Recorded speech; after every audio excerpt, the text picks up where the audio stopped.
Hello everyone. तो next topic है आपका कॉर्नियल ट्रांसप्लांटेशन।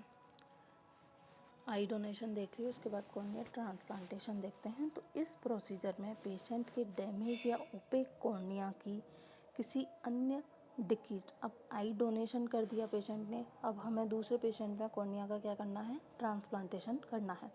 तो इस प्रोसीजर में हम क्या कर रहे हैं, जिस भी पेशेंट का कॉर्निया ख़राब हो गया है, डैमेज हो गया है, ओपेक हो गया है, ओपेसिटी हो गई है उसकी, तो हम उसके कॉर्निया को, कोई भी जो डिकीज्ड डोनर है जो अपना कॉर्निया ट्रांसप्लांट कर चुका है, उस पेशेंट के हेल्दी कॉर्निया से हमें रिप्लेस करना है।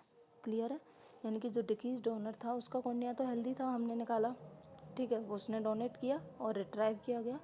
तो इस पेशेंट में जिसका भी कॉर्निया डैमेज है, ओपेक है, उसके अंदर हम उसको क्या कर रहे हैं, रिप्लेस कर रहे हैं। कॉर्नियल ट्रांसप्लांटेशन को केरेटोप्लास्टी भी कहते हैं। ये टर्म भी आपको याद रखनी है। केरेटोप्लास्टी किसको कहते हैं? कॉर्नियल ट्रांसप्लांटेशन को। Common type of human transplant surgery, सबसे ज़्यादा जो ट्रांसप्लांटेशन होते हैं अगर सर्जिकल देखा जाए तो वो केरेटोप्लास्टी है कॉर्नियल ट्रांसप्लांटेशन में, जिसका सक्सेस रेट बहुत हाई है, फेलियर बहुत रेयर होता है इसमें। ठीक है, पहला कॉर्नियल ट्रांसप्लांटेशन कब किया गया था? 1905 में किया गया था। और ये नाम भले ही आप याद मत रखना, एडवर्ड जो भी है ये याद मत रखना, केवल इतना याद रख लेना कि 1905 में हुआ था। इंडिकेशन क्या है कॉर्नियल ट्रांसप्लांटेशन के? तो to improve visual acuity by replace, जिस भी जो कॉर्निया ख़राब था उसकी विजुअल एक्यूटी को इम्प्रूव करने के लिए, क्योंकि पेशेंट का कॉर्निया ओपेक था, तो ओपेक कॉर्निया को हटा करके हम नया हेल्दी कॉर्निया लगा रहे हैं, जिससे क्या होगा, उस पेशेंट की विजुअल एक्यूटी क्या होगी, इम्प्रूव होगी। स्यूडोफेकिक बुलस केरेटोपैथी के केस में, ठीक है, केरेटोकोनस या कॉर्निया का डिजनरेशन हो गया हो, या कॉर्निया डिस्ट्रोफी हो गया हो, या केरेटोसिस हो गई हो, तो जितनी भी कॉर्नियल रिलेटेड डिजीज़ हैं जिसमें कॉर्निया ओपेक हो जाता है, दिखना बंद हो जाता है, वो सारे इंडिकेशन रहेंगे कॉर्नियल ट्रांसप्लांटेशन के। तो यदि कॉर्निया एंटीबायोटिक्स या एंटीवायरल के लिए रिस्पॉन्स नहीं करे तो भी कॉर्निया ख़राब हो गया, उसको भी ट्रांसप्लांट करना है। या reconstructive to preserve corneal anatomy, तो इन सारे केसेस की ये इंडिकेशन है कॉर्नियल ट्रांसप्लांटेशन के। अब ट्रांसप्लांट करने से पहले हमें क्या करना पड़ेगा, प्री ऑपरेटिव एग्जामिनेशन करना पड़ेगा। तो जो भी ऑप्थेल्मोलॉजिस्ट है पेशेंट को एग्जामिन करेगा, ठीक है, सर्जरी से कुछ वीक पहले से ही उसका आई चेकअप शुरू हो जाएगा। ठीक है, पेशेंट से सभी ट्रीटमेंट कंडीशन ऑप्शन हमें डिस्कस करना है कि इस तरीके से आपकी सर्जरी होगी, उसके बाद आपको ये प्रिकॉशन लेने होंगे, इस तरीके का सन ग्लासेस, वो सारा हमको उससे पूरा ट्रीटमेंट फॉलोअप डिस्कस करना है। रिस्क बताने हैं, क्या रिस्क हो सकता है ब्लाइंडनेस हो जाए, हो सकता है कोई नर्व की इंजरी हो जाए, तो सारे रिस्क और जो बेनिफिट्स हैं वो सारा हमें पेशेंट से डिस्कस करना है। यदि कोई ऑक्यूलर इन्फेक्शन है तो सर्जरी से पहले उसको हमें कंट्रोल करना है। ठीक है, और सबसे इम्पोर्टेंट काम है पेशेंट का कंसेंट लेना है। प्रोसीजर क्या रहेगा, पेशेंट का कंप्लीट फिजिकल एग्जामिन करके उसको ओटी में शिफ्ट करना है और उसको क्या देना है, सेडेटिव देना है। जनरल एनेस्थीसिया या लोकल एनेस्थीसिया वो पेशेंट की कंडीशन के अकॉर्डिंग डिपेंड करता है। आई के अराउंड पूरा जो फेस है वो हमें ड्रैपिंग करनी है, उसको प्रॉपर क्लीन करना है। आई लिड को ओपन रखने के लिए हम आई स्पेकुलम का यूज़ करेंगे। ड्राई आई जो है खुली रहेगी, ओपन रहेगी बार बार, तो ड्राई होगी, तो बार बार उसको ड्राई होने से रोकने के लिए हमें सर्जरी के टाइम पर लुब्रिकेशन का भी यूज़ करना है। क्लियर है? फिर इस प्रोसीजर का पहला स्टेप होता है, या पहली जो एक टाइप होता है वो होता है पेनिट्रेटिंग केरेटोप्लास्टी।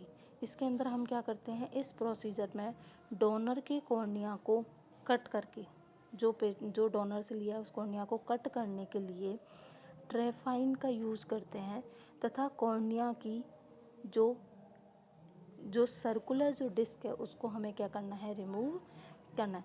तो जो डोनर है उसके आई ग्लोब से हमें पहले कॉर्निया को कट करना है, अलग करना है, उसके लिए हम ट्रेफिन का यूज़ करेंगे, और जो कॉर्निया की जो सर्कुलर डिस्क है उसको रिमूव कर देंगे। सेकंड ट्रेफाइन का यूज़ हम कहाँ करते हैं, जिस पेशेंट के अंदर हम कॉर्निया को ट्रांसप्लांट करने वाले हैं उसके कॉर्निया को भी तो बाहर निकालना पड़ेगा, उसका कॉर्निया ख़राब है, नया कॉर्निया लगा रहे हैं, तो उस जो सेकंड, ट्रेफाइन का यूज़ पेशेंट के कॉर्निया को एक्सरसाइज करने के लिए करेंगे। डोनर के टिश्यू को पेशेंट की आई पर हमें स्यू करके उसकी सूचरिंग कर देनी है। जो डोनर का जो कॉर्निया था उसको पेशेंट की आई पे प्लेस करके सूचरिंग कर देनी है। एंटीबायोटिक साइड ड्रॉप्स अप्लाई करनी है और पेशेंट को रिकवरी रूम में शिफ्ट करना है, नेक्स्ट डे डिस्चार्ज करना है। तो ये तो इस प्रोसेस था पेनिट्रेटिंग केरेटोप्लास्टी का। सेकंड आता है लेमिलर केरेटोप्लास्टी। इस प्रोसीजर में क्या करते हैं हम, जो डिजीज्ड या डिस्टोर्टेड जो कॉर्निया है पेशेंट का, उसकी लेयर को रिमूव करना है, replace leaving healthy layer in place. जो भी कॉर्निया की 5 लेयर है हमारे पास, तो एक एक लेयर को उठाओ और वहाँ पे जो भी लेयर ख़राब है उसको, नई लेयर को, जो डोनर का कॉर्निया है उसकी लेयर को प्लेस करना है। ठीक है, इसीलिए नाम है इसका लेमिलर केरेटोप्लास्टी। एडवांटेज क्या है, एक तो रिजेक्शन का चांस नहीं होता है कि टिश्यू रिजेक्शन हो जाए, क्योंकि बहुत एक ही लेयर हमने करा है कंप्लीट कॉर्निया, इसके अंदर हम ट्रांसप्लांट नहीं कर रहे हैं, केवल जो लेयर ख़राब है उसको ही ट्रांसप्लांट कर रहे हैं। और क्या है, टेक्टोनिक जो इंटीग्रिटी है आई की वो इम्प्रूव होती है। लेकिन डिसएडवांटेज क्या है कि ऑप्टिकल हो सकता है बाद में काम ना करे तो ऑप्टिकल जो परफॉर्मेंस है आई की वो कम हो जाती है। और ये बहुत ज़्यादा टफ प्रोसीजर है, क्योंकि 5 कॉर्निया खुद इतना छोटा, उसके अंदर भी 5 लेयर, फिर आप एक एक लेयर को सेपरेट कर रहे हो, तो बहुत टफ प्रोसीजर है ये।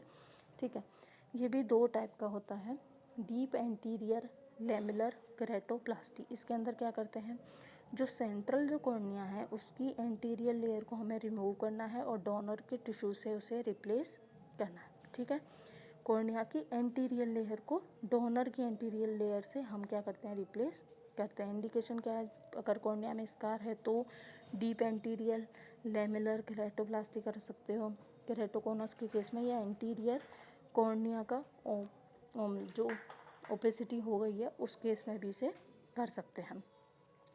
सेकंड आता है एंडोथीलियल केरेटोप्लास्टी। इसमें क्या करना है, जो पेशेंट की जो एंडोथीलियल है उसको ही ट्रांसप्लांट करना है। Disc of posterior stroma, Descemet's membrane और एंडोथीलियल, यानी कि इन्हीं लेयर को हमें ट्रांसप्लांट करना है और जो डोनर की जो हेल्दी लेयर है उनसे रिप्लेस करना है।